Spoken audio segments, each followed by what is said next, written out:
গত খেলা যুগে আপনাদের সাথে আছি আমি ফাহিম রহমান। ক্রিকেটের চাপে চিরে চ্যাপ্টা দেশের ফুটবলের সব জারি জুরি, তাই বলে তো আর বসে থাকা যায় না। এবারে তাই নড়ে চড়ে বসেছে বাফুফে। আগামী মৌসুম থেকেই বদলে যাচ্ছে প্রিমিয়ার লিগ ফুটবলের খোল নলছে। বিপিএল এর নাম থেকে শুরু করে ট্রফি আর দলবদল, সিনিয়র সহ সভাপতি ইমরুল হাসানের উদ্যোগে সবখানেই আসতে যাচ্ছে ব্যাপক পরিবর্তন। শনিবার লিগ কমিটির সভায় উঠেছে এসব প্রস্তাব। খালিদ জামিল জানাচ্ছেন বিস্তারিত। কোনটা আপনার বেশি পছন্দের, বিপিএল নাকি বিপিএল? কনফিউশন? নাম এক, ব্র্যান্ডিং এর রংটাও কাছাকাছি।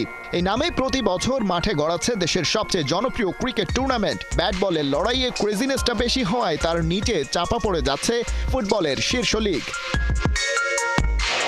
ব্যাপারটা নক করলো বাফুফের সিনিয়র সহ সভাপতি ইমরুল হাসানের মাথায়। চলছে চলুক বলে তো আর হাত গুটিয়ে বসে থাকা যায় না, তাই নেমে পড়ছেন মাঠে।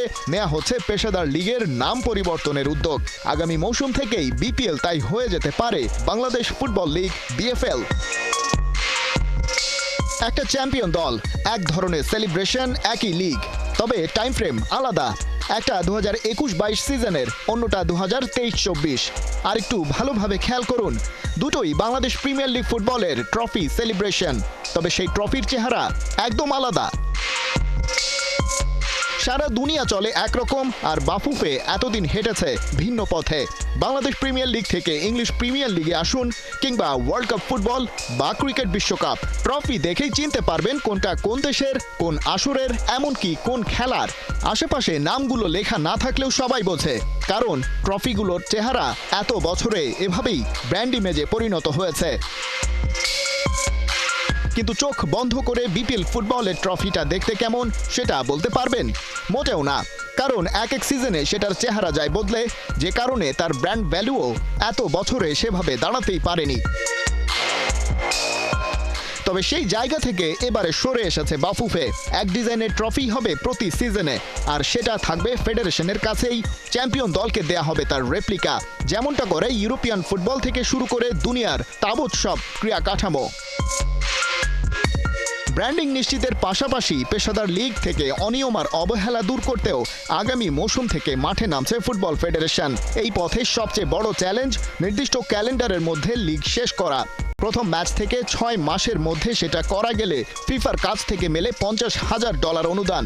সভাপতি কাজী সালাউদ্দিন আর লিগ কমিটির চেয়ারম্যান আব্দুস সালাম মুর্শিদের সময়কালে সেটার ধারে কাছেও যেতে পারেনি বাফুফে।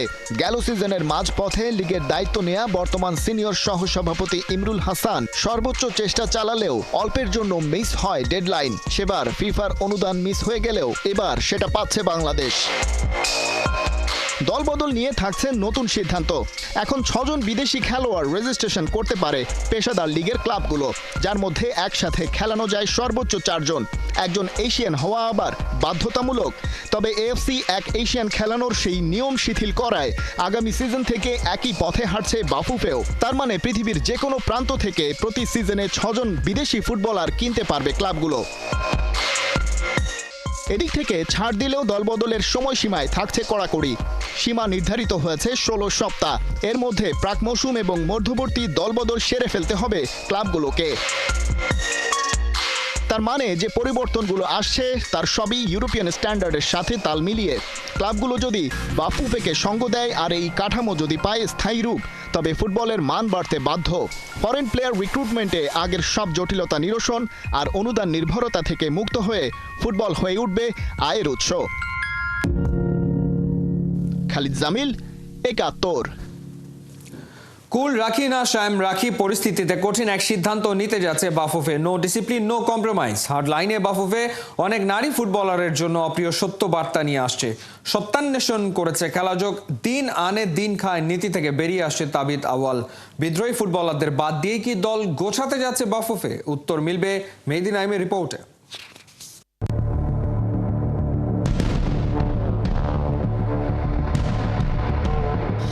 বাফুফে নিতে যাচ্ছে কঠিন এক সিদ্ধান্ত। নারী ফুটবলার মাইনাস সেই ফর্মুলায় আছে সাকিব আল হাসানের এক ঘটনার যোগসূত্র। ফুটবলারদের বিদ্রোহের পেছনের গল্পটা জানার জন্য প্রস্তুত তো? সত্য যে কঠিন, তাকে মেনে নেওয়া আরও কঠিন। খেলাযোগ করেছে সেই সত্যান্বেষণ। Football drama of 90 minutes, technique, tactics আর দমের খেলায় no compromise. Head coach Peter Butler দায়িত্বে থাকলে সাবজয়ী নারী ফুটবলারদের একাংশের গণ অবসরের হুমকি পুরো দেশ কেঁপে গেছে। ব্যাপারটা আত্মসম্মানের। হেড কোচ পিটার বাটলারের অধীনে কোনো অনুশীলন নয়, এরকম সিদ্ধান্ত নেওয়ার পরই বাফুফে মেয়েদের হয় অনুশীলন ক্যাম্প ছেড়ে চলে যাও, নতুবা অনুশীলনে অংশগ্রহণ করো, এমন অদৃশ্য চাপ তৈরি করে। তাই তো যা আগে কখনো করেনি মেয়েরা, সেটাই করলো। অশ্রু ভেজা কণ্ঠে সাবিনাদের অভিযোগ লিপিপাঠ। টুপি খোলার জন্য উনি আমাকে 11-এ নামালো না। ইভেন উনি এটা ডিসিশন নিয়েছিল যে আমাকে নাকি মাঠেই নিয়ে যাবেন। এই মুহূর্তে মেয়েদের দাবি মেনে নিয়ে কোচকে বিদায় করলে বাফুফের গুনতে হবে বেশ মোটা অঙ্কের অর্থ, কেননা কোচের সঙ্গে মাত্রই বাফুফের হয়েছে 2 বছরের চুক্তি। আবার দাবি না মানলে অনেক সিনিয়র ফুটবলার দিয়েছে অবসরের হুমকি। দুই কুলে ভারসাম্য আনতে বাফুফে নিতে যাচ্ছে ভিন্ন এক স্ট্র্যাটেজি। নারী ফুটবল দলের অনেকেরই বয়স হয়েছে, আবার অনেকেই ইনজুরিতে নেই আগের পারফরমেন্সে। কিছু আসবে, কিছু ঝরে পড়বে, সারা বিশ্বে ফুটবলের এই তো ট্রেন্ড। এরকম 5-6 জন ফুটবলার নিজের শেষ দেখে ফেলেই কি বিদ্রোহে নেমেছেন, নতুবা তাবি তাওয়ালের সঙ্গে আলোচনায় বসার আগেই একজোট হয়ে অনুশীলন বর্জনের সিদ্ধান্ত মোটেও মেনে নিতে পারেনি বাফুফে। অথচ সংবাদ সম্মেলনে নিজেদের বেতন না পাওয়ার বিষয়টি একবারের জন্যও বলেনি নারী ফুটবলাররা। ফ্ল্যাশব্যাকের বোতাম টিপে পিছনে যাওয়া যাক। মনে আছে সাকিব আল হাসান নিষিদ্ধ হবার 1 সপ্তাহ আগের কথা? সব ক্রিকেটারদের নিয়ে আন্দোলনে নেমেছিলেন। খেলাযোগ জানতে পেরেছে সাকিব আল হাসানের মতো উচ্ছৃঙ্খলকে প্রশ্রয় দিতে চায় না বাফুফে, তাই তো বিদ্রোহী সব ফুটবলারদের বিপক্ষে যাচ্ছে হার্ড লাইনে। তদন্ত কমিটি করে এমন কিছুই আভাস দিতে পারে বাফুফে, একজন না খেললে বাকিরা খেলবে না। মূলত সিনিয়রদের কোরাম ভেঙে দিতে চাইছে ফুটবল ফেডারেশন। দেশের ফুটবল বেগবান করতে 10 বছরের পরিকল্পনা করেছে বাফুফে। দীর্ঘমেয়াদী পরিকল্পনার সেই অংশ হিসেবে নারী ও ফুটবল দলের অনেককেই আগামীতে দেখা যাবে না দলে। কাজী সালাউদ্দিনের দিন আনে দিন খায় নীতি থেকে বেরিয়ে আসতে চাচ্ছে তাবি তাওয়াল। হুটহাট চমক নয়, বরং নেক্সট লেভেলে যেতে ধারাবাহিক পারফরমেন্স আর ডিসিপ্লিনে জোরদার হচ্ছে বাফুফে, যার দরুন high profile English coach Peter Butler থাকছেন, বাদ পড়ছেন অনেক ফুটবলার। কঠিন এই সত্য মেনে নিতে আবেগ কাজ করবে কোটি ফুটবল বাঙালি ভক্তের। তবে আবেগের জায়গায় লাগাম টেনে বাস্তবতা মেনে নিতেই হচ্ছে রবীন্দ্রনাথ ঠাকুরের সেই অমিয় বাণীর মতো, সত্য যে কঠিন, কঠিনেরে ভালোবাসিলাম। মেহেদি নাইম, 71। বিপিএল ক্রিকেটে শনিবার খুলনা টাইগার্সের মহা গুরুত্বপূর্ণ খেলা। প্রতিপক্ষ ঢাকা ক্যাপিটালস, জিতলেই প্লে অফে পৌঁছে যাবে খুলনা। মিরপুরে খেলা শুরু হবে দুপুর 1:30টায়। সন্ধ্যায় চিটাগং কিংসের বিপক্ষে মাঠে নামবে টেবিল টপার ফরচুন বরিশাল। এই ম্যাচের ফলই নির্ধারণ করবে প্রথম কোয়ালিফায়ারে বরিশালের প্রতিপক্ষ হবে কে। রহমান পেয়ারের রিপোর্ট।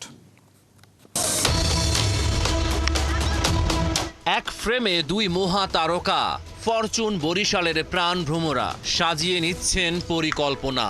পয়েন্ট টেবিলের শীর্ষে বর্তমান চ্যাম্পিয়নরা নিশ্চিত করেছে প্রথম কোয়ালিফায়ারে খেলা। দলে তারার মেলা, তামিমের অধিনায়কত্ব নজর টানা।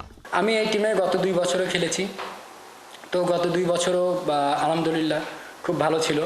এবং এই বছরও আমরা আমাদের ওভারঅল সব মিলে আমাদের টিম ওনার বলেন এবং সার্বিক সব দিকে তামিম ভাই খেয়াল রাখে, তো সব কিছু মিলে মানে সুপার আর কি। চোখ একদিকেই, যে ট্রফির দিকে আর কি। হ্যাঁ, তো আমরা সেটা করার জন্য আমাদের জন্য যেটা বেটার হবে আমরা সেটাই করব এবং আমরা কাপ নেওয়ার চিন্তা ভাবনা করবো ইনশাল্লাহ আর কি।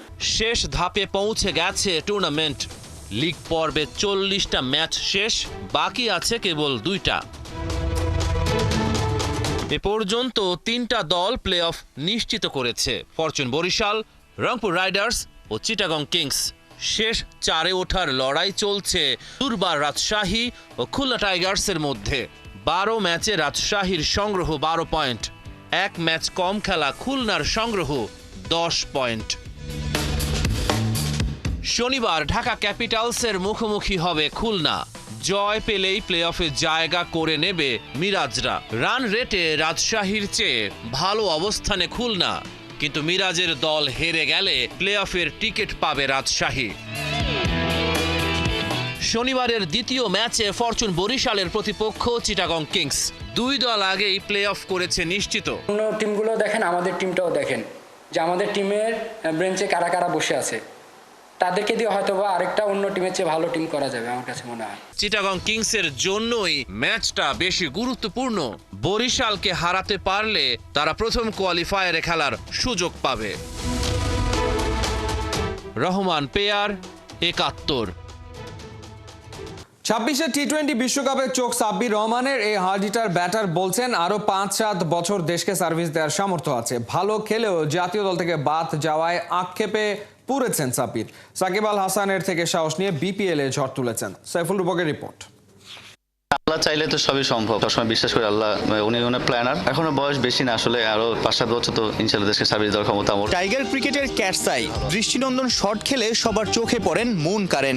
দীর্ঘ সময় জাতীয় দলের বাইরে, তবুও সাব্বির রহমানের ভক্তকুলের অভাব নাই। ধুমধারাক্কা ব্যাটিং করায় পারদর্শী। চলতি বিপিএলে যেন শটের বাহার নিয়ে এসেছেন। বাংলার টি-20 দলের ফিনিশিং রোলে আবারও ফেরার স্বপ্ন দেখছেন। আগামী বছর টি-20 ওয়ার্ল্ড কাপ নিশ্চয়ই সাব্বির রহমানের এইরকম ব্যাটিং চলমান থাকলে কেউ আসলে ডিনাই করতে পারবে না, আপনাকে না নিয়েও আর পারবে না নিশ্চয়ই। না, আল্লাহ চাইলে তো সবই সম্ভব, তো মানুষের হাতে কিছু না, সব আল্লাহরই উপর। আমি সবসময় বিশ্বাস করি আল্লাহ ভালো, উনি প্ল্যানার। উনি যে প্ল্যানটা আমাকে জন্য বেছে দিচ্ছে সেটাই আমি চেষ্টা করবো করার জন্য। কত বছর দেশকে সার্ভিস দেওয়ার মতো আপনার সামর্থ্য আছে বিশ্বাস করেন? এখনো বয়স বেশি না, আসলে আরো 5-7 বছর তো ইনশাআল্লাহ দেশকে সার্ভিস দেওয়ার ক্ষমতা আমার অবশ্যই, যেহেতু ব্যাটসম্যান আর ফিটনেস ভালো আছে, আশা করছি আরো দিতে পারবো ইনশাআল্লাহ। দেশের পক্ষে 3 ফরম্যাট মিলিয়ে 125 ম্যাচ খেলেছেন। একমাত্র সেঞ্চুরি এসেছে 2019-এ নিউজিল্যান্ডের বিপক্ষে। ডানেডিনের ওডিআইতে সেলিব্রেশনটাও ছিল ভিন্নধর্মী।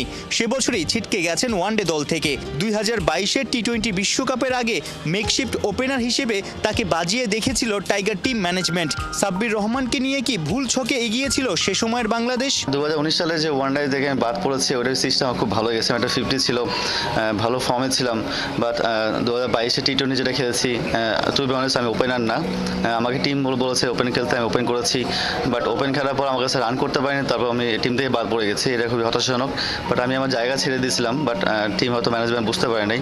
বাট আমার কাছে মনে হয় যে আমি টি-20 খারাপ খেয়েছি, ওডিআইতে বাদ পড়ে গেছি, ওয়ার্ল্ড কাপ টিমে বাদ পড়ে গেছি। তো এটা আসলে অনেক একটা প্লেয়ারের জন্য অনেক হতাশাজনক, এবং চেষ্টা করি আমাদের কাম ব্যাক করার জন্য। লঙ্কা টি-10-এ সাকিব আল হাসানের সাথে দেখা হয়েছিল, কোনো টিপস দিয়েছে বড় ভাই, বা কি ধরনের আলোচনা হয়েছিল আসলে? না, অনেক কথা হয়েছে ওনার সাথে আসলে থাকলে, এবং ওনার সাথে আড্ডা মারতে আমার ভালো লাগে। ওনার অনেক পজিটিভ মাইন্ড একটা মানুষ, আর সবসময় কথা হয়, এবং উনি অনেক উপদেশ দিয়েছে যে কীভাবে কী করতে হবে। আমি তো বলছি যে আপনি অনেক টি-10 খেলতেছেন এবং ওয়ার্ল্ডে অনেক জায়গায় খেলেছেন আপনি, তো এখানে কী করা যায়, ওখানে কী করা যায়।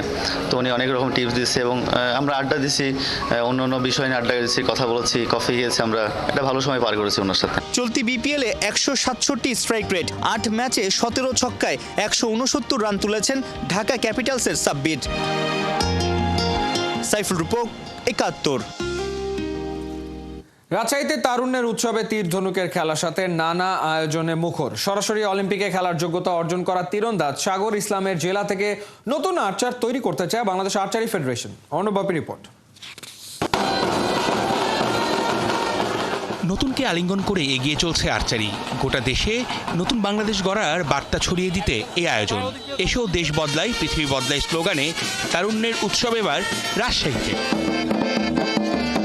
কলসি মাথায় নিয়ে নাচের ঢঙে ফুল ছিটিয়ে অতিথিদের স্বাগত জানায় রাজশাহী বিভাগীয় কালচারাল একাডেমির মেয়েরা। দিনব্যাপী নানা আয়োজনের মধ্যে ছিল পিঠা উৎসব, স্বেচ্ছায় রক্তদান কর্মসূচি।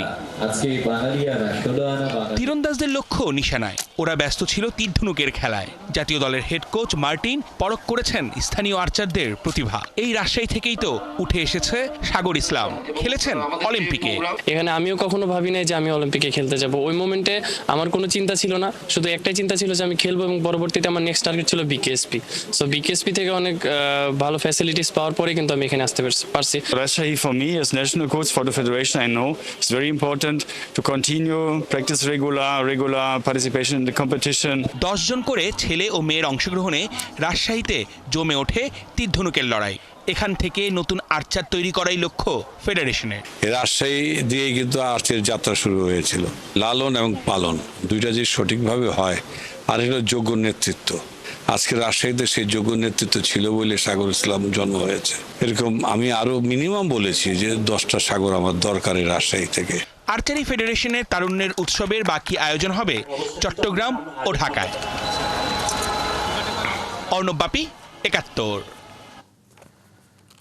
ফেডারেশন কাপ ফুটবলে নিজ নিজ ম্যাচে জয় পেয়েছে আবাহনী ও মোহামেডান। সাদা কালোরা ৫-২ গোলে জিতেছে ফকিরেরপুল ইয়াং মেন্সের সাথে। দিনের আর এক ম্যাচে আকাশী নীলদের সাথে ২-০ ব্যবধানে হেরেছে রহমতগঞ্জ। গ্রুপ সেরা হয়ে পরের রাউন্ডে খেলার লড়াইয়ে মুখোমুখি হয় আবাহনী আর রহমতগঞ্জ। ম্যাচে ১২ মিনিটে এনামুলের গোলে এগিয়ে যায় আকাশী নীলরা। ফার্স্ট হাফে গোল একটাই। দ্বিতীয়ার্ধে গোলের জন্য মরিয়া রহমতগঞ্জ নিশানার খোঁজ তো পায়নি, উল্টো হজম করেছে আরও এক গোল স্কোরার হৃদয়। ২ গোলের জয় নিয়ে ফেডারেশন কাপে গ্রুপ সেরা মারুফুল হকের দল। ডি গ্রুপ থেকে কোয়ালিফায়ার্স রাউন্ড নিশ্চিত করেছে আবাহনী। রহমতগঞ্জ টুর্নামেন্ট থেকে বিদায় নিয়েছে মোহামেডান আর ফকিরেরপুল ইয়াং মেন্স।